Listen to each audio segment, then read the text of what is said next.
Hello friends, இந்த வீடியோவில் நம்ம பார்த்தீங்கன்னா இளம் குஞ்சுகள் பராமரிப்பு பற்றி தான் பார்க்க போகிறோம். வாங்க பார்க்கலாம். குஞ்சு பொரித்து ஒரு நாளில் வந்துட்டு பார்த்தீங்கன்னா அந்தளவுக்கு தீவனம் எதுவும் எடுக்காது. ஸோ வந்துட்டு நம்ம தண்ணி தான் வைக்கணும். முடிஞ்ச வரை கோழி குஞ்சு கொஞ்சம் வளர்கிற வரைக்கும் அந்த கேஜை வந்துட்டு டெய்லி ப்ராப்பராக க்ளீன் பண்ணிகிட்டே இருங்க. ஏன்னா க்ளீன் பண்ணாமல் இருந்தால் ஸோ அதில் இருக்கிற டர்ட்ஸ் எல்லாம் பார்த்தீங்கன்னா உங்களுக்கு சீக்கு பிடிக்க ஆரம்பிச்சிரும். அப்புறம் பார்த்தீங்கன்னா இதுக்கு தண்ணி தான் வைக்கணும். அந்த தண்ணி என்னென்னு பார்த்தீங்கன்னா வெல்லம் மட்டும் இல்லாமல் மூலிகையாக இருந்தால் கொஞ்சம் நல்லாயிருக்கும். நோய் எதிர்ப்பு சக்தியும் இருக்கும்.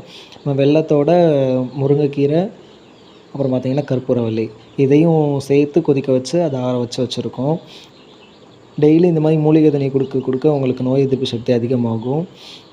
அதோடு பார்த்தீங்கன்னா தீவனம்னு பார்த்தீங்கன்னா கம்பு, கேழ்வரகு அதை முழுசாக போடக்கூடாது. முழுசாக போட்டால் செரிக்காது.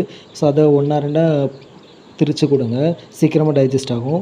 ரொம்ப மாதத்துக்கு அப்புறம் பார்த்தீங்கன்னா நமக்கு கொண்டைக்கோழி குஞ்சு கிடச்சிருக்கு. முடிஞ்ச வரை 2 நாளைக்கு ஒருக்க ஆன்டிபயோட்டிக்ஸ் கொடுத்துருங்க. அடுத்த வீடியோவில் ஒரு பொண்ணு வந்து நம்ம ஃபார்முக்கு வராங்க. ஸோ அவங்க யாருன்னு தெரிஞ்சால் கமெண்ட்டில் சொல்லுங்கள். அனைவருக்கும் இனிய புத்தாண்டு தின நல்வாழ்த்துக்கள். Bye friends.